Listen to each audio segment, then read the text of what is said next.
Hey, what's up, everybody? Welcome back to another episode of Hops Geek News, your home for comic books, movies, TV shows. But today we have a special craft beer presentation for you. You know, we love to rep our local craft breweries, the local beer scenes, if you will. And we have a really special guest with us, somebody we met actually early on in the COVID days of Twitter and the pandemic and everything like that, when it was very, just as important as it is today about craft beer and supporting. And he's somebody that is just about hit almost every brewery. Joel Geier will be joining us in just a moment. But first things first, if you go to Hops Geek News on any social media platform, any podcasting platform, that's where you can find us. Go ahead, like, subscribe, share, all of that good stuff. Drop us a DM if there's anything you ever want to know, want to ask us, want to hear us do. That's Or the tell best us we way to did do it. wrong. Tell us we did wrong. That also works too. But because we have such a wonderful guest on today, I broke out the fine where, like I was telling everybody, I'm giving some thanks today with Treehouse Brewing out of my home of Massachusetts. It's the mecca of craft beers on the East Coast for a lot of folks. I figured that was a good beer pool considering we have essentially Beer Jesus with us today is what I'm going to call him. But before we get to Beer Jesus, Lauren, what That's do you not drink? Greg Koch, didn't he? Isn't he the Nope, self-proclaimed beer Jesus? not anymore, brother. So funny enough, I am actually drinking a beer from Massachusetts as well. I got You Trillium. got Trillium, yes. So I do is I have the Melker Street IPA. It is 7.2%. I wanted to make sure I got a beer from a brewery that is mentioned in the book we're going to be talking about, Flights Across America. And because it's across America, I have it in my I can do this all day glass. I have it in a treehouse glass. Actually, I didn't do that on oh, you can't see me. Sorry. Anyways, I didn't mean to do that, Proper but it just happens to glassware. work out that way. I have proper glassware today. I Yes, love it's it. crazy. I got my Barbarian Brewing sweater on, but let's bring in the man himself, Joel. Welcome to the show. I know we've chatted with you a long time ago, man. It's been a hot Well, we were minute. both And on his Yeah, you were both podcast that's on right. separately. Yeah, we separately. were Yeah. separately talking about, I think I was talking about the Idaho beer scene back then, and Lauren was Yep. talking about Florida. So you had a podcast, but ever since then, man, you've been on some travels. So why don't you go ahead and catch us up as what has gone on and what it is we're talking about today? Yeah. So again, Joel Geier, and on social media since I guess 2017, I've had the handle Brewery Travels, and that is pretty self-explanatory. I have visited breweries all over the country. I've been to now almost 1,400 across all 50 states. Golly, that's crazy. I'll be hitting 1,400 next month. So yeah, and was able to do this primarily through my wife working first as a travel nurse, and then later on, she worked fully remote as a psychiatric nurse practitioner. And during that stint, I was a stay-at-home dad. We are now home in a more permanent fashion with our kids, as my oldest, my daughter, is now in kindergarten, and so once school kind of rolled around, we decided to Oh settle yeah. in. But my wife and I lived in 14 states together before our 9th wedding anniversary Wow. across the four major time zones. I believe our kids lived in 8 or 9 of those states, I think, with us. Wow. So and they are 6 and soon to be 4 respectively. And we basically stopped traveling now over a year ago. It's been over a year that we've been home. So we really squeezed a lot in there, as much as we could, both pre-kids and post-kids. Mhm. So yeah, we just were able to kind of bounce all around the country. The first stint was pre-COVID. This was back like 2017, 2018. Came home, had the kids. We both finished graduate school, and we missed traveling, and we kind of made I don't know, the brash, stupid, whatever, however you want to describe it, the crazy decision to go and live on the road with what at that point was a toddler and a newborn baby. Oh My yeah. son was, I want to say, was he 3 months old? I think when we first started like living on Mm. the road again full time, Wow. like going and like traveling places. Because we would, like, essentially, for people that like don't know, we would go and, when it was at first just a travel nursing job, she would get a job, at hospital, and we would go and live there for about 3 months at a time. We'd find temporary housing. And then when she worked fully remote, we would still go and live places for, you know, typically, maybe 2 months or so. And we just had more kind of a little more freedom over the timing and length and where we were staying. We didn't have to worry about commutes as much. Mhm. But yeah, so that is what enabled me to do this, essentially, was that my wife's career gave us the chance to not just go and like, travel around the country, but when you're living somewhere for months at a time, you can really kind of dive in deeper to all these different local craft beer scenes. Right. You get But more than a taste. yeah, and it's not just that too. Like, it's not just the city. It's like you can do the whole region in a lot of ways. Like, for instance, when we lived in Baltimore for 3 months, and that meant I went to everything in Baltimore during the time that we were living there. But we also did weekend trips to Philadelphia and Richmond and DC and Yeah, it's Harrisburg and all right the there. Delaware Eastern Shore. Like, you're able to do all of these other places, because unlike when you're, coming on a vacation, like, you're just coming into a place, you're hitting all the touristy spots, at most you probably have a week, or something. So you're not able to go around all the different places without taking separate trips. So Right. And then if you was the squeeze big them all benefit. in, you're like, oh my God, now I Yeah, need you to don't. Yeah, you're detox not for even 2 getting weeks. exactly. So that was the big thing that kind of propelled me in terms of getting me to this point where I could write a book, Flights Across America, to kind of showcase the craft beer scenes, the craft breweries all around the country. And it's just something that I'm incredibly passionate about, and very excited to finally be able to share with people in this type of format. Mm-hmm.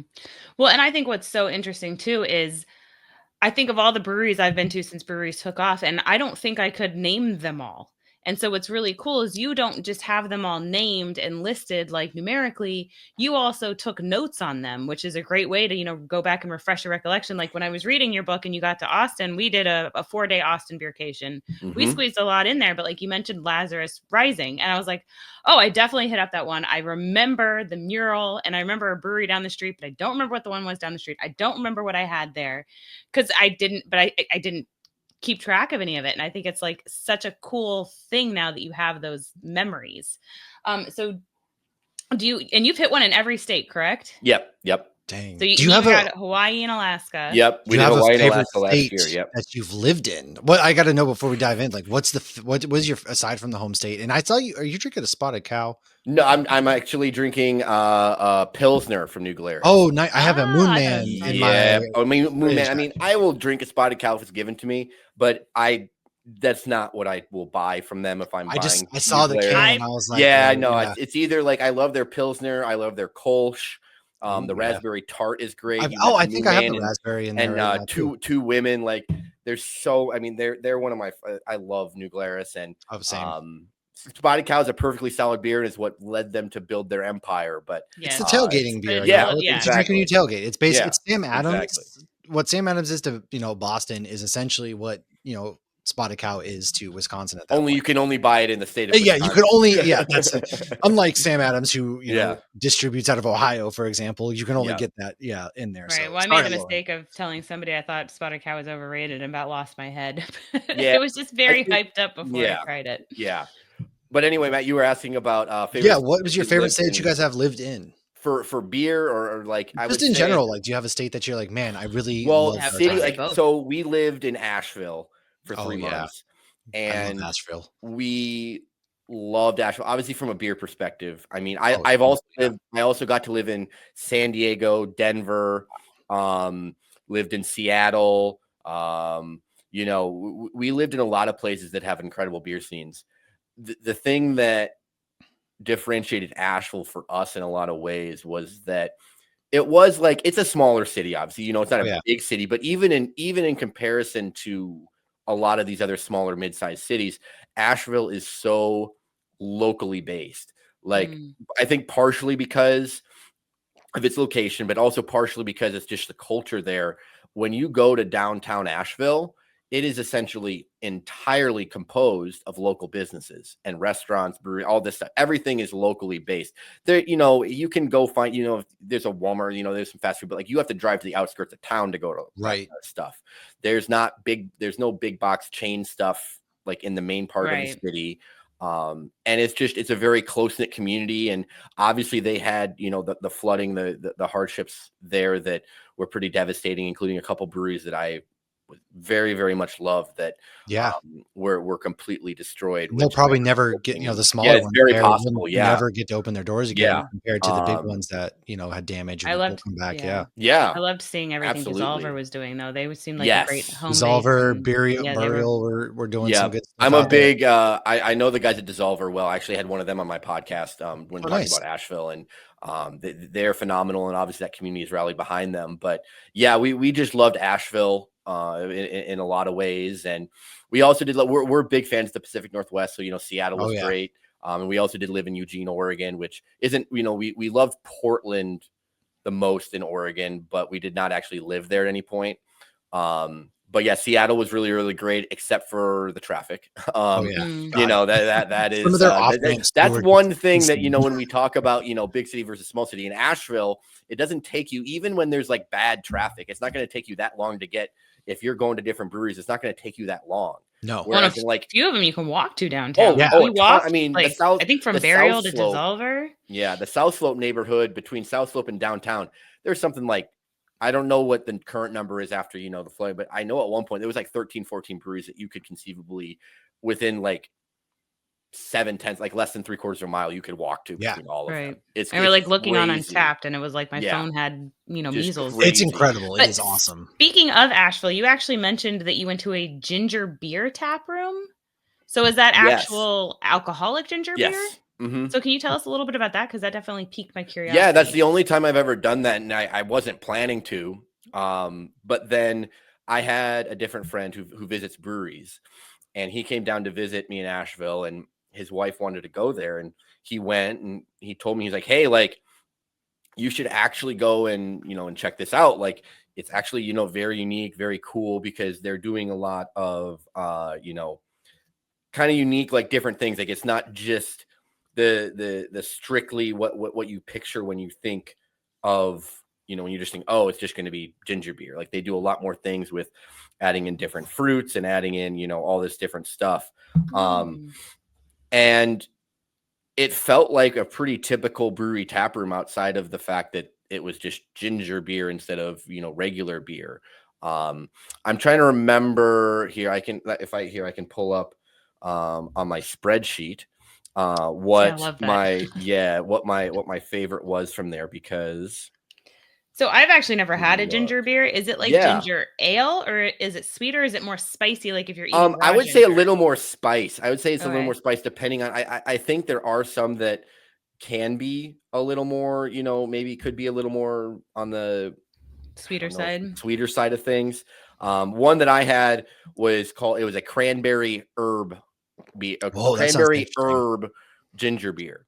So like they were doing a lot of, because like they're more basic. I think like they had their classic ginger beer, and that's where I think you get a little bit more of the ginger kick, like a little more of the spicy ginger when you think of that. But then they had these other kind of offerings that were more complex with their flavors and the different things that they were doing with it.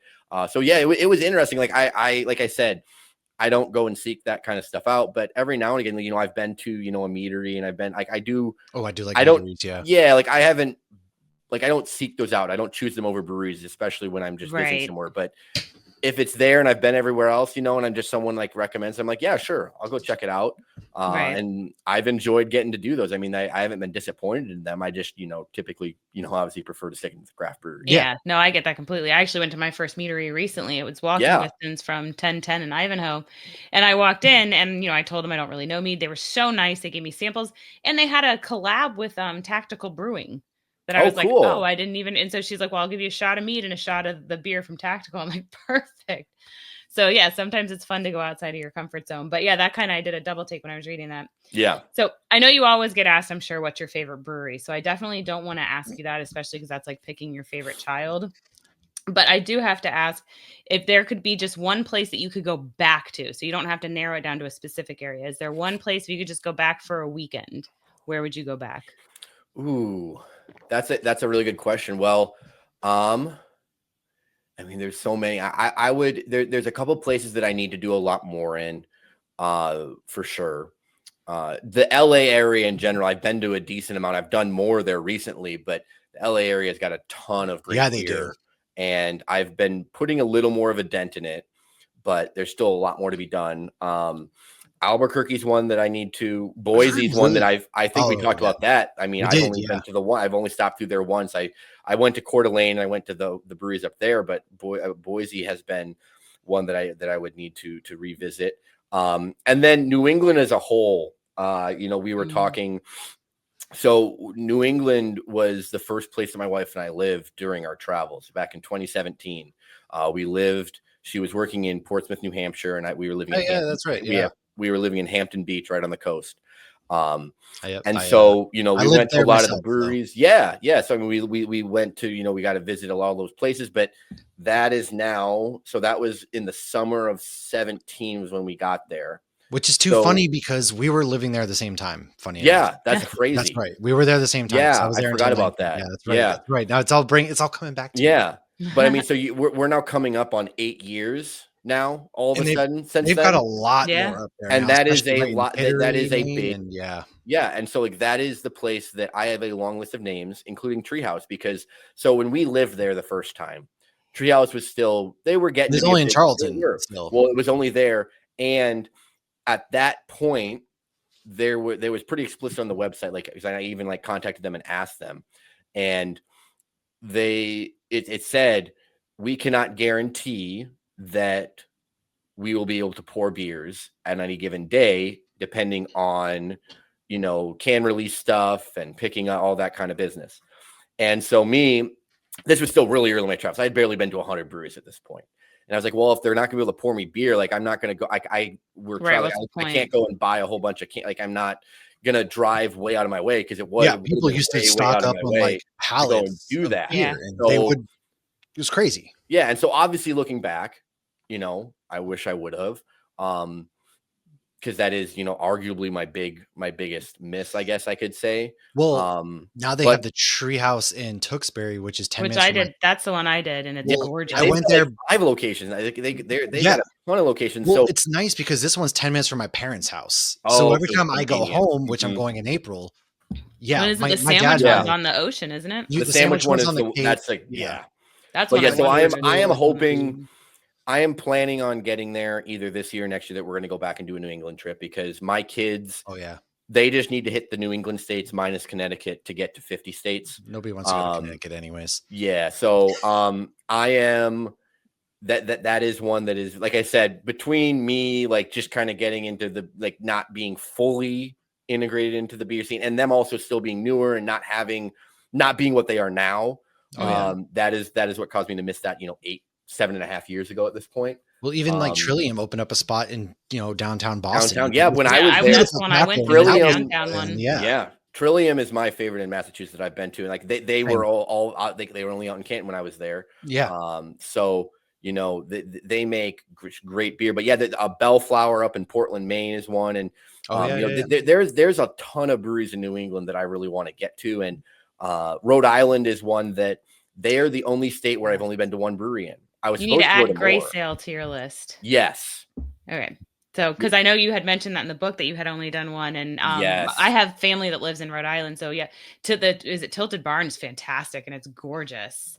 So I was supposed to go to 2 others, and we got there, and one of them was closed for, and this was like, again, where I was early, so I wasn't necessarily on top of everything, but one of them ended up being closed for a private event. And one of them, I talk about in the book about how important it is to look at the hours. Well, we had driven down from Hampton Beach down to Rhode Island that day. And then we got there at I think like 2 p.m. before we were going to head back home. And they didn't open until I think it was like 4 or 5 that day. And we had to drive all the way back home. Yeah. And so it was like, I'm not going to make my wife sit in the parking lot for, however many hours before we go back up. So yeah, I was supposed to go to 3 and I ended up at 1.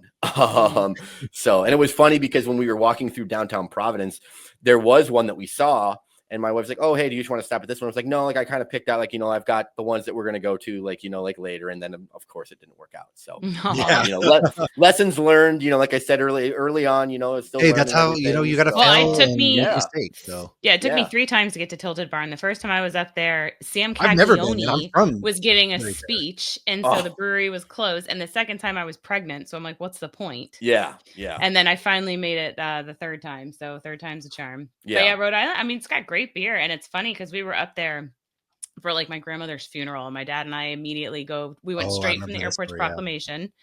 And then we went to a liquor store. 'Cause you have to buy your beer at like the liquor store.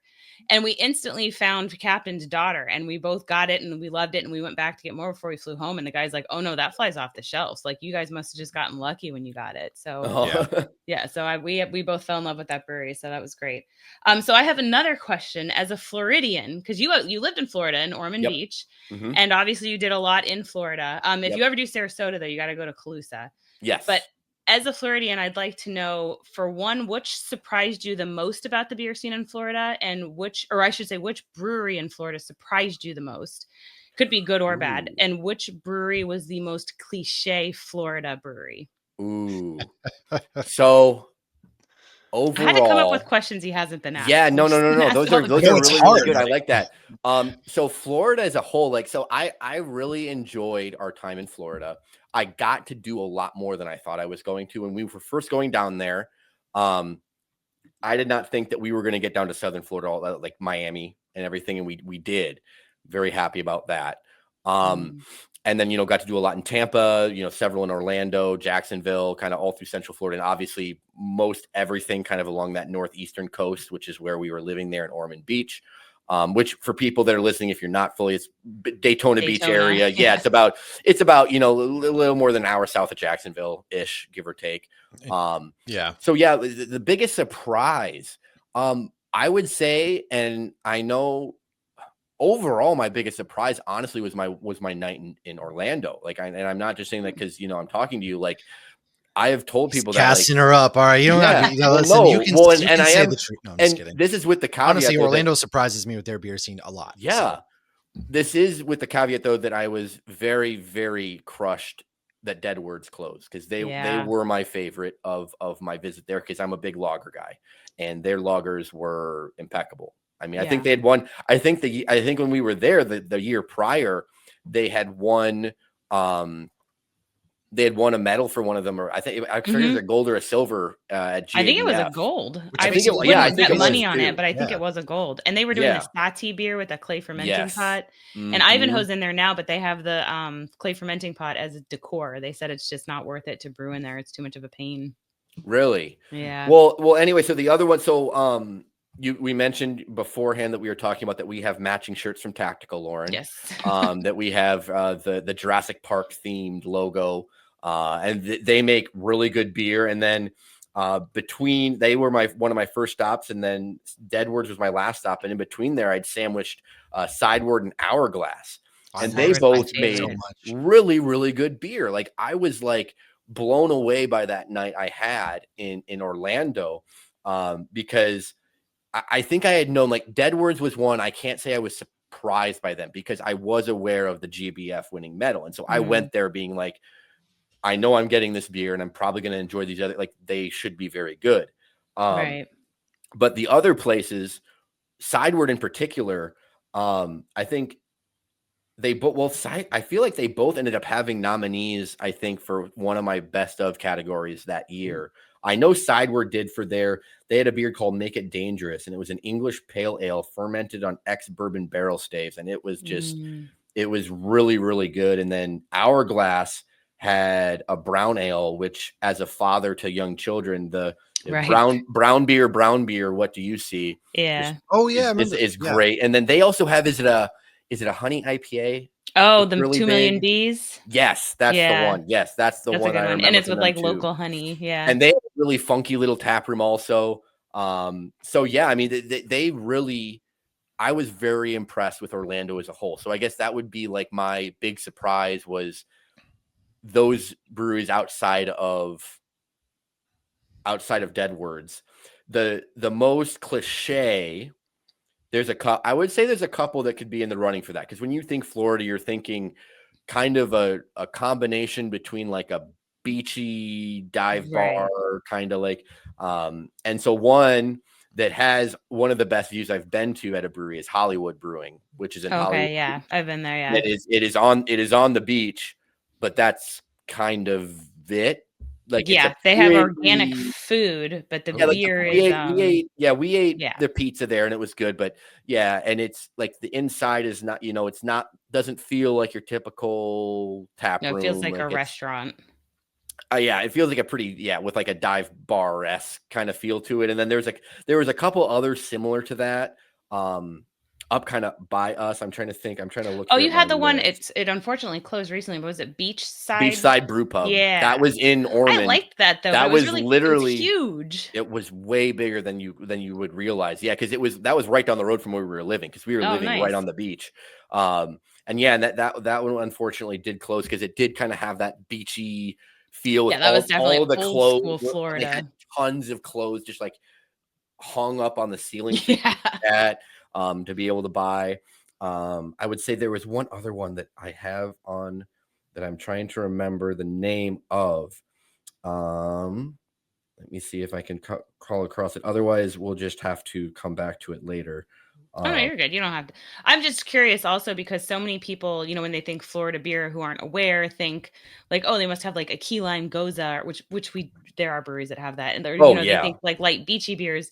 But then people will come down here and they're shocked at the level of stouts that some of the breweries here produce because they I don't feel like we talked expect about them that. to. Oh, we Did we probably did talk about when that? yeah, when I was with the girls playing And out I and think came on I made board. that comment too because before that, the very first time I went to Florida was to visit my buddy who lived in Jacksonville at the time, and we went to some breweries in Jacksonville as well as a couple in Tampa and I think one in Orlando. And I made the comment that I think my three favorite beers from that trip were all stouts, which Mm. is again that's not something you would pick. And here I do have it. It's a Coquina Coast Brewing in Flagler Beach.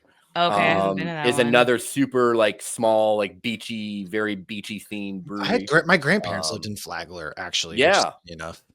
yeah. So I mean, Oh. and there's a couple others that would kind of fit that cliche feel, which makes sense, especially if you are a brewery that is in a more touristy area, because you're expecting like people are coming to Florida for the touristy experience, and therefore, a beachy Florida themed brewery is something that they would be drawn to. Oh, I have Um, been there. yeah. Well, not overly memorable, but it is there, and another small little spot, and I thought it was solid, but yeah, that one is not on the beach though, unfortunately, even if the name kind of suggests that. Right. It's close to the beach, but not on the beach.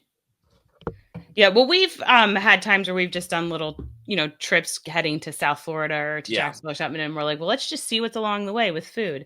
So Mm-hmm. that's been a great thing too. And I do want to say to anybody who's interested in the book, but they're like, do I want to read a beer book? Because some people just don't Yes, want to you read a do. beer book, but they love book.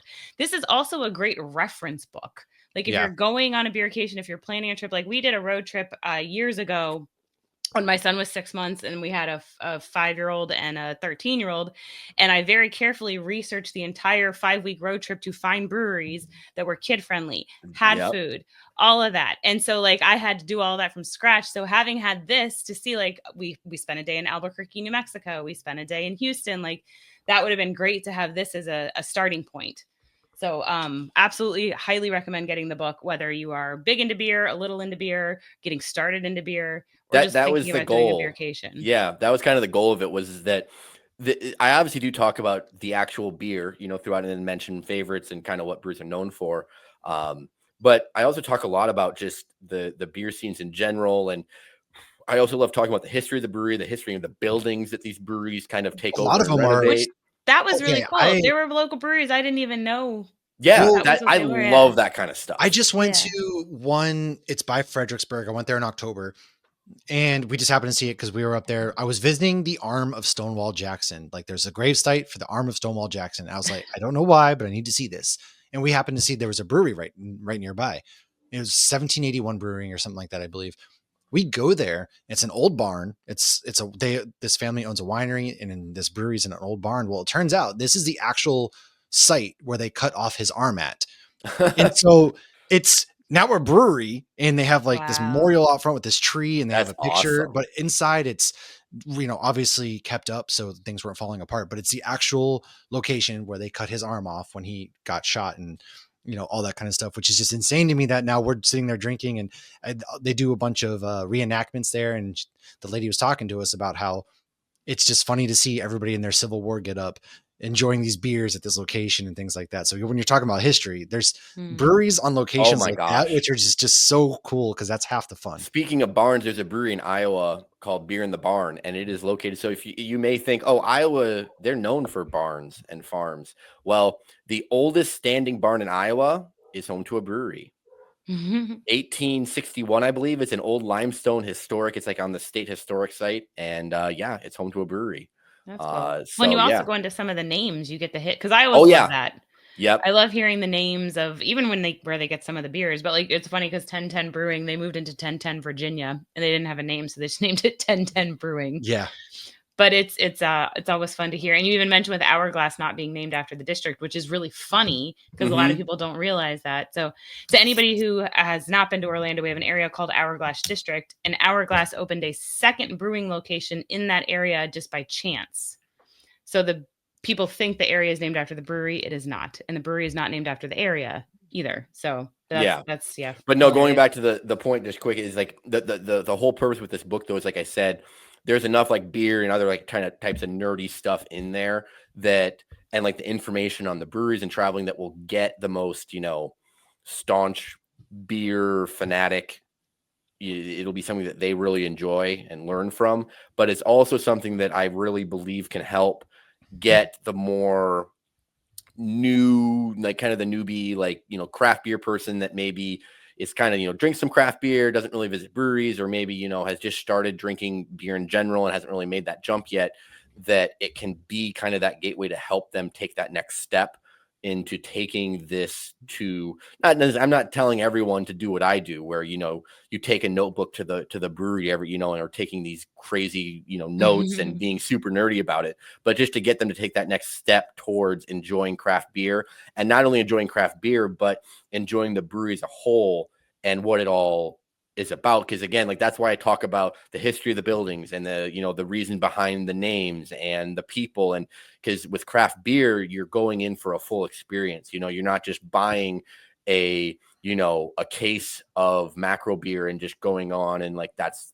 there's nothing else with that. Right. So that is the big point of what I'm trying to make of all these local businesses and kind of the history behind them and what makes each one unique and special. Awesome. And so before we wrap it up, I just have one last question before you can tell everybody where to find your book. Do you think you will make another book about the States? And do you think you'll ever go international? So I could see the possibility in a few years down the road doing an update of some kind. Because I already have, like I mentioned, since I finished publishing the book, I've been to LA and been to a ton of great breweries out there, Everywhere Beer and Green Cheek. And I'm actually, so next month I mentioned I'm hitting 1,400. Well, I'm going to be doing that in Houston, Texas. Oh, wow. And Houston, I don't know if I mentioned in the book, the only two, like, I guess I have three kind of major cities that I haven't been to breweries in. It's Houston, Detroit, and Columbus. And Detroit and Columbus are within striking distance. Kind of Detroit's like 6 hours. Columbus is more closer to 7. But Houston was kind of the one that's like way out of the way. Yeah. But I am getting there next month, at the end of next month. So, and then again, like I mentioned, between here in the next year or so, I'm planning on getting the whole family back out to New England. So obviously that will be a whole other circle of getting to all these different places. So, and not just talking about new places. Obviously there'll be updates, unfortunately, where I'm having to remove breweries and breweries in the book. Cause there is a handful of them, including, Deadwoods, where I mentioned like, hey, this brewery is closed, but this is what I really loved about them. Well, in 5 years, it may not make as much sense to still have those mentions in there, even.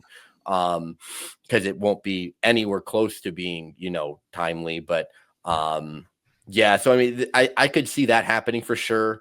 In terms of a completely new book, I mean, I could see it'd be possible. I would have to think longer about that. This was quite the process, and Sure, it was yeah. also Just something organizing all of it, yeah. Well, but it's something that I've had like the strong idea for it and the plan for it for a long time. So it was something that came together.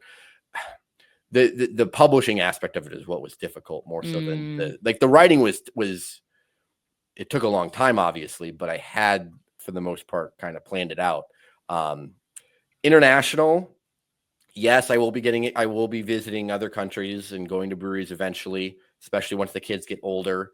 We do have plans for that, hopefully, but I would be going there more as a fan. I may have my notebook with, but I also do not even pretend like I will have the chance to become so in depth in those places like I did in the US, where I Right. Right. would Especially with feel all the even history. remotely, yeah, well, and just like, and the sheer depth of it. Like, I feel like, I mean, I didn't really want to start writing this book until I'd hit at least 1,000 breweries. And then, the 50 states thing wasn't necessarily something that I thought was going to happen for the book. And then it thankfully did. But even if I hadn't, like, I was still getting to almost every state. And going international, it's obviously much harder to do that unless you go and live there for, Oh yeah. a year or two or more. And that is not in our cards at the time being. So, if you follow me on the social media, like the brewery travel stuff, yeah, I'll be posting all about it whenever I do end up doing that. But in terms of a book, no, probably not international at this point. Makes sense. Well, you've mentioned when we hopped on, where are some upcoming events that people can find you at? And then where on social media can everyone find you at? Yeah, well, so most of my events coming up are here locally in Milwaukee. I may return. I've done them in Chicago, Madison, out in California, Iowa. I'm going to be doing some of the Twin Cities eventually. But I've got some here at local breweries, including at Sprecher, Ope. I've done them at Lakefront and Supermoon already. I'm doing some at a bookstore here as well. And then you can find my book pretty much anywhere online. Amazon is obviously kind of the go-to place that people will go and buy stuff. But Barnes and Noble also has it. And I know if you just search Flights Across America, there's a whole bunch of websites that have it that I didn't even know would have it. Nice. That's cool. In terms of brick and mortar bookstores, do not expect a national rollout anytime in the near future, at least. I do have it on shelves here around a couple places here in the Milwaukee area that are like more of the local bookstores. So we'll see how that all leads into the future. But for now, that is where we are at. But yeah, I appreciate everyone's support and really have enjoyed getting to share it with folks and hope that they are also enjoying reading it as much as I did writing and putting it together. It made me want to book a For beer sure. vacation. Yeah, well, I mean, I'm like, it's been a minute. My Houston trip is going to be my second ever true beercation. The only reason that I'm going is because United Airlines completely screwed over my family and I on the way back from California. That included canceled flights, more delayed flights, and then hotels, all this kind of business. And then to cap things off at the end, getting home at 10:30 p.m. and the next day, like, over 24 hours later, and then having them lose my children's car seats. I had that happen on the way to Yeah. Disneyland. Lost my son's car seat, and they gave me one that was too big for him. Yeah. I'm like, oh, thanks. I did get some, and that's why my wife we were debating both, and she's just like, no, like, you just go for like the weekend or whatever. And the only other time I've had a true beercation where the sole goal was breweries was when I mentioned in the book going to Austin with my dad. So it's kind of funny that the true beercations were both in Texas, but but I did. I say that, but I also did so many day trips when we were traveling, like to all these places where I was just going to breweries that I can't. Right, you got the better it was side in a different of it. situation, but getting to engage in it, yeah. So So I'm looking forward to all that. Heck yeah, man. And hopefully, if you find yourself this side, or I find myself in Green Bay because I'm going to a Packers game or whatnot, we'll have to, reach out, connect. I know Lauren's going to be here in a couple of weeks. That's very short notice, but if there's ever a time you're either in Orlando, coming out east, especially New England, let us know. 100%. We'd love to get to meet up, man, and Yeah. share a beer in person. And I know all the books, we're going to have a bunch of different links. Lauren, I already know, has a ton of links where you can get the book. That's in the show notes. Everybody check it out. And Joel, man, thanks again for hanging out with us. It was so much fun getting to connect, and let's not wait 6 years next time. I know. Yeah, I know. We got to be quicker this so time. long. And yeah, I hope that we both get to enjoy beers with both of you guys in person at some point. That has been one of the biggest blessings of traveling and visiting breweries, is that whether it was through social media or my podcast, all the connections I made in different parts of the country. And I've gotten to drink beers with more of them than what I would have guessed. So, I always tell people that I used to say, oh, don't plan it. But at this point, it very well could happen. So I hope that is the case. Same. And everybody else, make sure you check out the book, like we said. And man, support your local brewery, especially right now with everything 100%. going on. Things are expensive. Go out there, support them. As we've talked about a couple that had closed down, and you can never, visit enough. Just buy merch if you don't even want to drink. Get a shirt. I don't know. Who doesn't love a good hat? All right. You need a good hat for the summer. So buy at least a hat. And we'll see everybody next time. Cheers, everybody.